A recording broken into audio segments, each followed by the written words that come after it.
Hi friends, welcome to Jaya's garden. இன்றைக்கி ஒரு இன்ட்ரெஸ்டிங்கான, அதுவும் ரொம்ப ரொம்ப இன்ஃபர்மேட்டிவான, கண்டிப்பாக அந்த செடி உங்களுக்கு தெரியும், ஆனால் நான் சொல்ல போகிற இந்த விஷயங்கள் தெரிஞ்சிருக்க வாய்ப்பே இல்லைங்க. ஸோ அதனால் அதை பற்றி உங்ககிட்ட ஷேர் பண்ணுறதுக்காக தான் நான் இப்போ வந்திருக்கேன். அதுக்கு முன்னாடி நீங்கள் ஃபஸ்ட் டைம் ஜெயாஸ் கார்டன் சேனலை பார்க்குறீங்க அப்படின்னா சப்ஸ்கிரைப் பண்ணி வச்சுக்கோங்க. அப்படியே பக்கத்தில் இருக்கக்கூடிய பெல் ஐக்கானை ஆல் ஆப்ஷன் போட்டு வச்சுக்கோங்க. அப்போ தான் நான் கொடுக்கக்கூடிய பயனுள்ள வீடியோக்கள், ரொம்ப ரொம்ப இன்ஃபர்மேட்டிவான பல விஷயங்கள் உங்களுக்கு உடனுக்குடனே நோட்டிஃபிகேஷனில் வரும் ஃப்ரெண்ட்ஸ். ஓகேங்களா? இப்போ வீடியோ எடுத்துகிட்டு இங்கே வச்சு எடிட் பண்ணுவேன். அப்படியே இதெல்லாம் நல்லா சாப்பிட்டுட்டே எடிட் பண்ணலாம் அப்படின்னு முடிவு பண்ணிவிட்டு இங்கே பாருங்கள், கோவக்காய் பறிச்சுக்கிட்டே. மலேசியன் கோவக்காய் சும்மா சாப்பிட்லாம், வெள்ளரிக்காய் மாதிரியே இருக்குங்க. அப்புறம் இந்த வெண்டைக்காயும் சாப்பிட்லாம். என்ன அப்படின்னாக்க, வாங்க நம்ம மூலிகை தோட்டத்தில் போய் காமிச்சு அதை பார்த்துக்கிட்டே நம்ம பேசுவோம். நம்ம மூலிகை தோட்டத்துக்கு வந்தாச்சு. குட்டியாக இப்போ தான் நேற்று தான் ஸ்டார்ட் பண்ணியிருக்கேன். இது பெரிய லெவலில் இன்னும் ஒரு 7 டேஸில் 2025 பிறகு முன்னாடி இந்த மூலிகை தோட்டம் சும்மா மாதம் மாற்றி காட்டுவேன். ஏமா ரொம்ப பில்டப் கொடுக்குறேன், ஆக்கிடுவேனான்னு எனக்கு தெரியலை. சரி பரவாயில்ல, ஆக்குங்கிற நம்பிக்கையில் பேசுவோமே. இந்த இருக்குது பார்த்தீங்களா, ரம்பை இலை. நம்ம ஊர்வசி ரம்பை அவங்க கிடையாது, நடிகர் ஆக்டரும் கிடையாதுங்க. நான் சொல்கிறது இந்த ரம்பை. பார்த்துருக்கீங்களா எவ்வளோ பச்சை பச்சேன்னு அழகிய அல்ல. இவங்களை பற்றி உங்களுக்கு என்ன தெரியும்னா, ஒரு சில பேருக்கு இது தெரியாமலும் இருக்க வாய்ப்பு இருக்குது. பிரியாணிக்கு அப்புறமா ஹோல்கர மசாலா போட்டு என்னெல்லாம் செய்வோமோ அதுக்கு பதிலாக இதை ஒரே ஒரு பீஸ் இலையை மட்டும் நம்ம போட்டு பிரியாணி செஞ்சோம்னா தெருவே ஊரே வந்து கேட்பாங்க, உங்கள் வீட்டில் பிரியாணியா அப்படின்னு சொல்லிட்டு. எந்த மசாலாவும் போட வேணாம். அதெல்லாம் போட்டோன்னா சில பேருக்கு அந்த ஸ்மெல்லு அதோட இதெல்லாம் பிடிக்காது, வயிற்றுக்கும் ஒத்துக்காது. ஆனால் இந்த இலை போட்டிங்க அப்படின்னா நல்ல ஒரு மனம் இருக்குங்க. கிட்டத்தட்ட பாஸ்மதி ரைஸ் இருக்குது பார்த்தீங்களா, அதோட ஃப்ளேவர் இதில் வருங்க.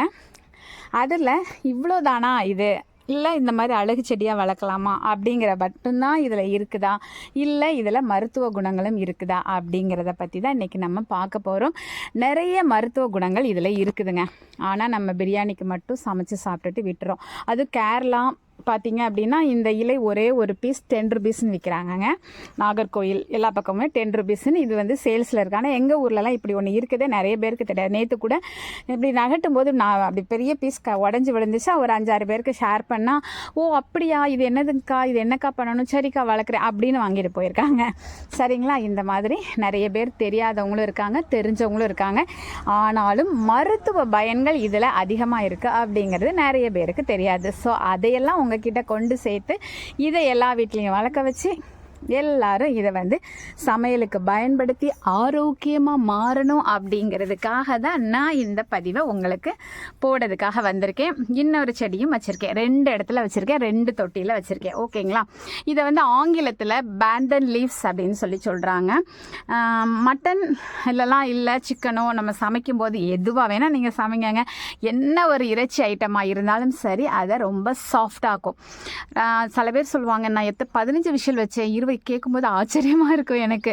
நாங்கள்லாம் 3 விசிலுக்கு மேலே வச்சதே கிடையாது. எப்படி ஒரு பருப்பு வேக வைக்கிறதுக்கு விசில் வைக்கிறோமோ அது மாதிரி தாங்க இந்த மட்டனு கூட நாங்கள் சமைப்போம். 3 விசில் வச்சு எடுத்துருவேன். ஸோ அதுக்கெல்லாம் காரணம், இந்த இலையை நம்ம போடும்போது மட்டனை வந்து அது சாஃப்டாக்கி கொடுக்கும்.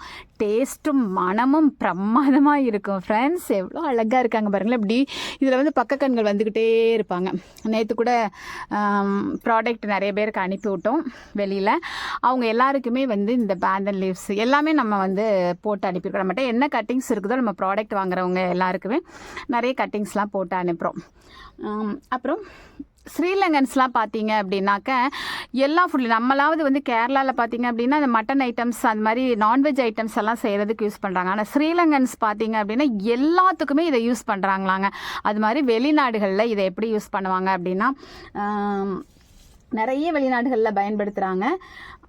சவுத் ஈஸ்ட் ஆசியா ஃபுல்லாக பயன்படுத்துகிறாங்க. என்னென்னா கேக் ஐட்டம்ஸ்க்கு பயன்படுத்துகிறாங்க, அதுக்கப்புறம் வந்து ஸ்வீட் ஐட்டம்ஸ்க்கு பயன்படுத்துகிறாங்க. இதோட ஃப்ளேவர் வந்து ரொம்ப தூக்கி கொடுக்குமாங்க, ரொம்ப வித்தியாசமான சுவை கொடுக்கும்னு பயன்படுத்துகிறாங்க. இதனுடைய இலைகள் வந்து தரையில் வச்சோம் அப்படின்னாக்கா 8 சென்டிமீட்டர் அளவுக்கு, சாரிங்க 80 சென்டிமீட்டர், 8 சென்டிமீட்டர் 80 சென்டிமீட்டர் நீளம் வரை வளரக்கூடிய அளவுக்கு இந்த இலைகள் வருமா. நம்ம தொட்டியில் இருக்கனால நிறைய பக்க கண்களோடு இருக்குது. நல்ல ஒரு சப்போர்ட்டு, ஒரு செவத்தை ஒட்டி வச்சுட்டோன்னு வச்சுக்கோங்களேன், அப்படியே புதர் செடி மாதிரி வளர்ந்துக்கிட்டே போகும். 80 சென்டிமீட்டர் நீளம் வரை வளரக்கூடிய தன்மை உள்ளது தாங்க இந்த செடி. அதுக்கப்புறம் பார்த்தீங்கன்னா உயரம்னு எடுத்துக்கிட்டிங்கன்னா 2 மீட்டர் வரைக்கும் உயரமாக போகக்கூடியதுங்க இந்த பேந்தன் லீவ்ஸ் செடி. அப்புறமா வந்து பூ, சில வீடியோக்களில் சொல்லியிருக்காங்க பூவே இந்த செடிக்கு வராது, பூவே இல்லாத ஒரு செடி அப்படின்னு. கண்டிப்பாக அப்படிலாம் கிடையாதுங்க, பூ வரும், ரொம்ப ரேராக வரும். இப்போ நம்ம கற்றாழையே எடுத்துக்கோங்களேன், இங்கே பாருங்கள், எல்லா வீட்லேயும் வராது, சில வீடுங்களில் ரேராக இந்த மாதிரி வருங்க, ரொம்ப நாள் ஆனால் தான் வரும் அப்படிலாம் சொல்லுவாங்க. இப்போ நம்ம வீட்டிலலாம் இது வச்சு 1 மந்த் 2 மந்த்ஸ் தான் இருக்கும், பூ வந்திருக்கு பார்த்தீங்களா. ஸோ ரேராக பூ வரக்கூடிய ஒரு வெரைட்டி தான் இது. எதுக்கெல்லாம் வந்து மருத்துவ பயன் என்ன இருக்குங்கிறத இப்போ நம்ம பார்க்க போகிறோம். ஹை பிபி இருக்கிறவங்க வந்து இதை டெய்லி வந்து ஒரு 3 கிராம் அளவுக்கு இலை எடுத்துக்கோங்க. 3 கப் தண்ணி விட்டு நல்லா கொதிக்க வச்சு அதை 1 கப்பாக மாற்றி அதுக்கப்புறமா அதை டீயாக நீங்கள் பருகிட்டு வந்தீங்க அப்படின்னாக்க வந்து அந்த ப்ரெஷர் வந்து அவங்களுக்கு குறைஞ்சி போயிடுங்க. அதுக்கப்புறம் பார்த்தீங்க அப்படின்னா பொடுகை போக்கும். பொடுகு தொல்லை எல்லாருக்கும் நிறைய இருக்குது, உங்கள் எல்லாருக்குமே தெரியும். இந்த இலைகள் காஞ்சி போனதெல்லாம் ப்ரூன் பண்ணி தூர போடாதீங்க, அதை ஃபுல்லாக எடுத்து பவுடர் பண்ணி வச்சுக்கோங்க. அதை ஸ்கால்ஃபில் படுற மாதிரி நல்லா பேஸ்ட் மாதிரி ஆக்கி நல்லா அப்ளை பண்ணி உங்களுக்கு எவ்வளோ நேரம் வச்சா ஒத்துக்குமோ அந்த அளவுக்கு வச்சுக்கோங்க. 1 ஹவருக்கு மேலே வைக்க வேணாம். சில பேருக்கு வந்து சைனஸ் ப்ராப்ளம் இருந்தது அப்படின்னா ஒரு 15 to 40 மினிட்ஸ் அல்லது 30 மினிட்ஸ் வச்சுட்டு அதுக்கப்புறமா நீங்கள் வந்து அதை வாஷ் பண்ணிட்டீங்க அப்படின்னாக்கா பொடுகை போக்குங்க. அப்புறம் வந்து முடி உதிர்தலை தடுக்கும். ஸோ ஆயிலெலாம் ரெடி பண்ணிங்கன்னா இதையும் போட்டு ரெடி பண்ணுங்க ஃப்ரெண்ட்ஸ், ஓகேங்களா. அதுக்கப்புறம் செம்பட்டை நிறம் நிறைய பேருக்கு இருக்கும்ல, டையெல்லாம் போட்டு அதெல்லாம் கெமிக்கல்ஸ் அதெல்லாம் ஒத்துக்காது. அதுக்கு நீங்கள் வந்து இதை யூஸ் பண்ணீங்க அப்படின்னா முடி கருப்பாகுங்க. கேரளாவில் உள்ளவங்களாம் நிறைய இது வந்து மார்க்கெட்லேயே வந்துருச்சு பார்த்தீங்களா. அதுக்கெல்லாம் காரணம் வந்து இது எதெல்லாம் ரொம்ப நன்மை தரக்கூடியதோ அதெல்லாம் கேரளா மக்கள் நிறையவே பயன்படுத்துவாங்க.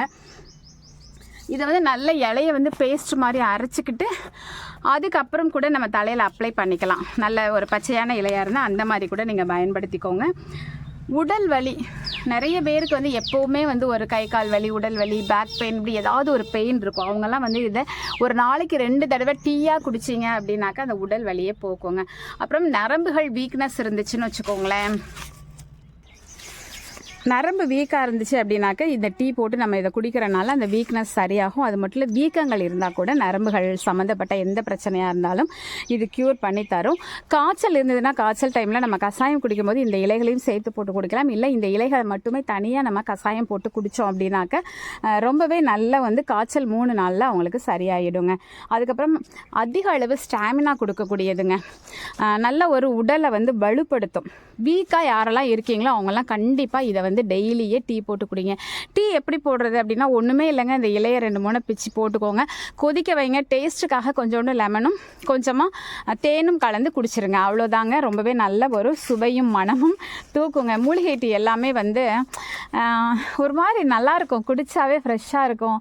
குடித்த உடனே பயங்கரமாக நமக்குள்ளே ஒரு என்ன சொல்கிறது, எத்தனையோ ஒரு ஆட்கள் உள்ளே போய் ஒரு சக்தியை கொடுத்த மாதிரி ஒரு ஃபீல் கிடைக்குங்க. கண்டிப்பாக ட்ரை பண்ணி பாருங்கள். அதுக்கப்புறம் இப்போல்லாம் எல்லா வீட்டுக்கு ஒருத்தங்க 2 பேர் இருக்காங்க நீரிழிவு நோயாளிகள். அவங்களுக்கு இன்சுலின் சுரக்கிறது தானே பிரச்சனை. இந்த டீயை நீங்கள் டெய்லி எடுத்துகிட்டே வர்றதுனால இன்சுலின் சுரப்பை வந்து அது வந்து சரிப்படுத்தும், நார்மலாக்கும். சுகரை வந்து கண்ட்ரோலாக வச்சுக்கிறதுக்கு இது ரொம்பவே ஹெல்ப் பண்ணுங்க. அதுக்கப்புறம் எப்போ பாரு தலைவலின்னு சொல்லிட்டு தலைவலி மாத்திரைகள் போடுற மக்களை இப்போல்லாம் நிறைய பார்க்குறோம். டென்ஷன் தலைவலி, படிக்கிற பிள்ளைங்களுக்கு படித்தா தலைவலி, திட்டுனா தலைவலி, எதுக்கு எடுத்தாலும் தலைவலி, குளிச்சா தலைவலி, இப்படி எல்லாத்துக்கும் தலைவலி இருக்குது. எந்த தலைவலியாக இருந்தாலும் சரிங்க, ரெகுலராக இந்த மாதிரியான மூலிகை டீயெல்லாம் எடுத்துக்கும் போது நமக்கு அந்த பிரச்சனைகள்லாம் வராது. ஸோ நீங்கள் இன்னையில் இருந்து இந்த ரம்பை இலை கேட்கவும் அழகாக இருக்குதுல்ல, ரம்பா மாதிரி ரொம்பவே அழகானவங்க தான் இவங்களும் கூட. நீங்கள் அழகு செடியாகவும் வளர்க்கலாம். பார்க்கும்போது அப்படியே ஒரு பாசிட்டிவ் எனர்ஜி வருங்க. அது பச்சை பச்சேன்னு இருக்குதா, பாசிட்டிவ் எனர்ஜி கிடைக்கும், ரொம்பவே நல்லது. இதை நீங்கள் டெய்லி இனி டீக்கு நம்ம வாங்கி குடிக்கிற கண்ட டீ தூள், கண்ட காஃபி தூள், அதெல்லாம் வந்து சுவை அந்த அந்த நிமிஷத்துக்கு மட்டும்தாங்க உங்களுக்கு அந்த வாயில் நிற்கும். அதுக்கப்புறம் பார்த்தீங்க அப்படின்னா அது நோயில் போய் நிற்கும். ஸோ வேணாங்க, அந்த டீயெல்லாம் விட்டுட்டு ஒரு நாள் மூலிகை தோட்டம் கண்டிப்பாக வைங்க. இது மாதிரி தினம் தினம் ஒரு டீ குடிங்க, மூலிகை டீ குடிங்க. அதன் மூலமாக நீங்கள் ஆரோக்கியமாக மாறுங்க. நீங்கள்லாம் அப்படி மாறணும் அப்படிங்கிறதுக்காக தான் நான் இந்த மாதிரியான விஷயங்கள் எல்லாம் பண்ணி இது மாதிரியான பதிவுகளெல்லாம் உங்களுக்கு நான் போட்டுக்கிட்டே இருக்கிறேன். கண்டிப்பாக இன்றைக்கே நீங்கள் டீ போட கிளம்பிட்டீங்கன்னு நம்புகிறேன். கண்டிப்பாக இந்த செடி இல்லைன்னா நீங்கள் கடையில் போய் இது வாங்குங்க. இது வந்து கடையில் இதோட ரேட் என்ன அப்படின்னாக்கா, செடியினுடைய ரேட்டு வந்து 110 ரூபாயிலேருந்து 150 ரூபாய் வரைக்கும் ஒரு சின்ன கன்று கிடைக்குங்க. ஒருவேளை உங்களுக்கு பக்கத்தில் யாரும் இந்த மாதிரி கொடுக்கறதுக்கு இல்லைன்னா, ஆனால் பக்கத்தில் வச்சுருந்தாங்கன்னா இங்கே பாருங்களேன், இது எல்லாமே பக்க கண்கள் தான். தயவு செஞ்சு வந்து என்கிட்ட கட்டிங்ஸ் கொடுங்க, செடி கொடுங்கன்னு கேட்டுறாதீங்க. எனக்கு வந்து கொரியர் அனுப்புறது சிரமங்க. ஸோ அதனால் வந்து நான் வந்து சீட்ஸ் மட்டும் தாங்க ஷேர் பண்ணுறேன், அதுவும் போஸ்டரில் தான் ஷேர் பண்ணுறேன். ஸோ அதனால் நீங்கள் வாங்கினீங்கன்னா 150 ரூபா அந்த ஒரு செடி. ஸோ அதை நீங்கள் வாங்கி வச்சிங்க அப்படின்னா நீங்கள் அந்த ஏரியாவில் இருக்கிற எல்லாத்துக்குமே அந்த செடியை நீங்கள் பகிர்ந்து கொடுக்கலாம். அந்தளவுக்கு அது பக்கக்கண்கள் வந்துக்கிட்டே இருக்கும். போதுங்கிற அளவுக்கு பக்கக்கண்கள் வரும். அதை பிடுங்கி தூர தான் போடணும். அந்த அளவுக்கு ஒரு மாதத்துக்கு ஒரு தடவை ஒரு 50, 60, 100 செடி வரைக்கும் அதில் பக்கக்கண்கள் வந்துடும். 20 லிட்டருக்கே நான் வந்து எவ்வளோ பேருக்கு ஷேர் பண்ணிக்கிட்டே இருக்கிறேன், ஆனாலும் வந்துக்கிட்டே இருக்குதுன்னா பாருங்களேன். தரையிலலாம் வச்சுட்டிங்கன்னா ஏரியாவில் மண்ணே தெரியாது, அந்தளவுக்கு அது நிறைஞ்சு விளைஞ்சிரும். சாதாரண பாட்டிங் மிக்ஸ் தான். இதுக்குன்னு நீங்கள் ஸ்பெஷலாக எந்த பாட்டிங் மிக்ஸும் கொடுக்க தேவையில்லை. சாதாரண பக்கத்தில் இருக்க மண் அள்ளி வச்சிங்கன்னா போதும். உரம் கொடுத்துக்கிட்டே இருக்கணுமான தேவையே இல்லை, எந்த உரமும் தேவையில்லை. ஆனால் நம்ம தோட்டம் வச்சுருக்கவங்க தான் எல்லா செடிக்கும் உரம் கொடுப்போம்ல, அது மாதிரி இவங்களுக்கு ஏதாவது உரம் கொடுத்துக்கோங்க, சரிங்களா? அதுவே போதுமானதாக இருக்குங்க. ஓகே ஃப்ரெண்ட்ஸ், நான் வந்து உங்களுக்கு தெரியாத விஷயத்தை பற்றி தான் கண்டிப்பாக இன்றைக்கி நான் பேசியிருப்பேன் அப்படின்னு சொல்லி நம்புகிறேன். ஏன்னா எனக்குமே வந்து ரொம்ப நாளைக்கு அப்புறமா தான் இது வந்து இதில் இவ்வளோ மருத்துவ குணங்கள் இருக்குங்கிறது தெரிஞ்சிச்சு. ஸோ அதனால் எனக்கு தெரிஞ்சதை உங்ககிட்ட சொல்லிவிடணும். எப்போவுமே எனக்கு தெரிஞ்சிச்சுன்னா நான் அதை வந்து உங்ககிட்ட சொல்லிவிடுவேன். அந்த மாதிரி தான் இன்றைக்கும் நான் பதிவு பண்ணியிருக்கேன். மற்றபடி எல்லோரும் பிரியாணிக்கெல்லாம் சமைச்சிட்ருப்பீங்க. பிரியாணிங்கிறது நம்ம வாரத்தில் ஒரு நாள் தானங்க செய்வோம். ஆனால் நம்ம டெய்லி இதை எடுக்கும்போது தானே இதுக்கு நன்மைகள் ஜாஸ்தி. அப்படி எடுக்க வைக்கணும் உங்களைங்கிறதுக்காக தான் நான் இதை பற்றி நிறையவே பேசியிருக்கேன். ஓகே ஃப்ரெண்ட்ஸ், இந்த வீடியோ உங்களுக்கு பிரயோஜனமாக இருக்குன்னு நீங்கள் ஃபீல் பண்ணிங்கன்னா கண்டிப்பாக ஃப்ரெண்ட்ஸ் அண்ட் ரிலேட்டிவ்க்கு ஷேர் பண்ணுங்கள். மறக்காமல் சேனலை சப்ஸ்கிரைப் பண்ணி சப்போர்ட் பண்ணுங்கள். Okay, bye friends.